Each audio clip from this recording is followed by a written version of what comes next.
Halo semuanya, selamat datang kembali di Menyelami Lebih Dalam setiap hari. Siap-siap ya, karena hari ini kita bakal ngebongkar sesuatu yang, bisa jadi bakal mengubah cara kita memandang kecerdasan dan potensi diri kita. Yuk, kita akan bahas tuntas soal 4 tingkatan kecerdasan. Pernah nggak sih kalian ngerasa kayak gini? Kita tahu kok kita ini pintar, kita udah kerja keras, tapi kok rasanya stuck ya? Kayak ada sesuatu yang nahan kita buat benar-benar melesat ke potensi maksimal kita. Eits, tenang dulu. Masalahnya itu bukan di kita kok. Masalahnya, masyarakat tuh selama ini cuma ngajarin kita soal satu lapisan kecerdasan aja, yaitu IQ. Padahal, ada saatnya itu aja tuh sama sekali nggak cukup. Yuk, kita lihat buktinya bareng-bareng. Oke, kita lompat sedikit ke cerita dari Perang Dunia Kedua. Waktu itu, Nazi Jerman lagi mendominasi Eropa.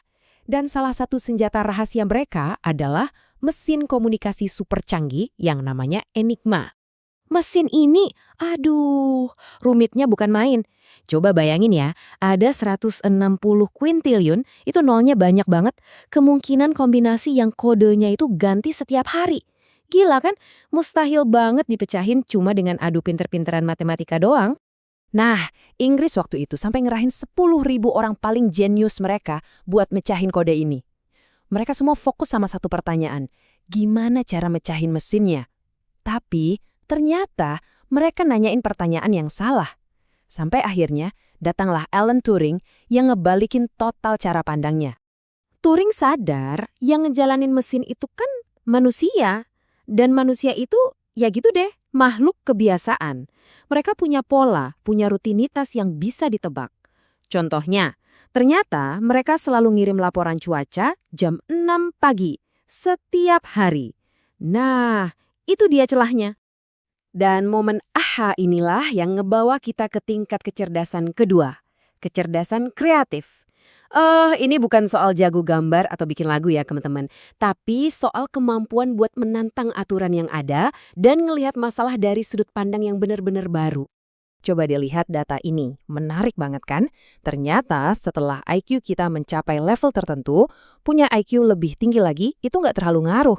Justru kecerdasan kreatif inilah yang jadi faktor penentu kesuksesan yang jauh lebih besar. Einstein sendiri contoh sempurnanya. Otaknya itu bukan lebih besar, tapi koneksi di dalamnya itu loh yang lebih kaya, yang bikin dia bisa ngebayangin model realitas yang benar-benar baru. Tapi, bahkan kekuatan sehebat ini pun ternyata ada batasnya. Sekarang, yuk kita beralih ke sebuah kisah yang jadi pelajaran penting. Di tahun 70-an, perusahaan Xerox bikin pusat riset namanya PARC. Wah, tempat ini tuh kayak surga buat para jenius kreatif. Dananya nggak terbatas dan nggak ada deadline sama sekali. Dan hasilnya gila banget. Mereka bener-bener nyiptain masa depan. Hampir semua teknologi komputer yang kita pakai hari ini lahirnya dari sana. Terus pertanyaannya gini, kenapa Xerox bukan perusahaan terbesar di dunia sekarang? Jawabannya, mereka kekurangan satu lapisan kecerdasan yang sangat-sangat penting. Mereka itu luar biasa jago dalam nyiptain ide. Tapi, payah banget dalam mengubah ide-ide brilian itu jadi produk yang sukses di pasaran. Dan ini ngebawa kita ke tingkat ketiga, kecerdasan eksekutif. Nah, ada satu orang nih yang pas berkunjung ke Xerox Park, matanya langsung kling ngelihat potensi emas di sana. Siapa lagi kalau bukan Steve Jobs? Bill Gates pernah bilang ke Steve Jobs, mereka berdua itu seolah nyuri dari tetangga kaya mereka, si Xerox. Tapi Jobs itu nggak cuma niru, dia ngambil ide-ide itu dan mengeksekusinya dengan sempurna buat dunia nyata. Waktu dia balik lagi ke Apple yang udah di ujung tanduk, dia nggak langsung bikin inovasi baru. Justru sebaliknya, dia menyederhanakan. Dia pangkas sebagian besar produknya cuma buat fokusin energi perusahaan.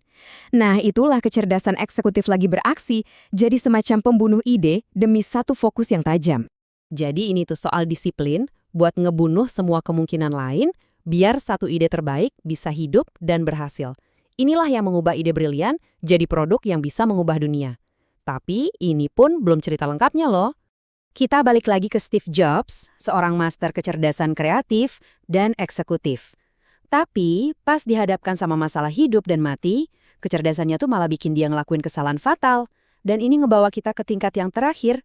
Walaupun dokter udah nyaranin operasi medis yang terbukti efektif, dia malah nundanya berbulan-bulan buat nyoba pengobatan alternatif. keputusan yang akhirnya berakibat fatal.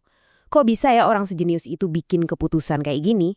Jawabannya adalah karena ada tingkat kecerdasan yang paling tinggi yang lagi ngendaliin hidupnya. Dan yang paling parah, dia sama sekali nggak sadar akan hal itu. Jadi inilah 4 tingkatan itu. Kita butuh IQ untuk belajar, kecerdasan kreatif untuk berinovasi, kecerdasan eksekutif untuk membangun, dan yang terpenting, kesadaran diri untuk menavigasi semuanya dengan bijak. Menguasai keempatnya adalah kunci sesungguhnya untuk membuka potensi penuh kita. Kalau begitu, menurut kalian tingkatan mana yang paling menantang untuk dikuasai? Langsung tulis di kolom komentar ya. Tekan tombol suka jika kalian menikmati ini, bagikan, dan berlangganan untuk lebih banyak lagi. Sampai jumpa besok di waktu yang sama.